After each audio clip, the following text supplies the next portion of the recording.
Caiu o Nick, 17 a 29 anos. Somente os quatro, somente os quatro. Quem já larga forte vem, Márcio. Massinho ou melhor. Vinícius puxando aí em Paulinha. Tem o Lucas defendendo. O Miguel Aleixo. A quarta colocação para Cosmópolis. Carlos Batista é o quarto colocado. Vai caindo fora piloto de Indaiatuba. Os três primeiros é de Paulinha. Lucas defendendo. Felipe Iago e Diogo Lacerda. Tranquilo com a 11. Lucas defende-me. Diogo Lacerda. Na quarta colocação, Carlos Batista.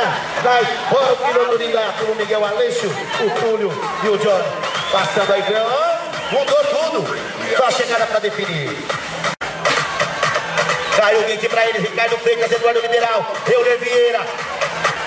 Os dois primeiros de Paulinha. É o Márcio que já vem na primeira colocação. Anderson é o Prones, é o segundo colocado.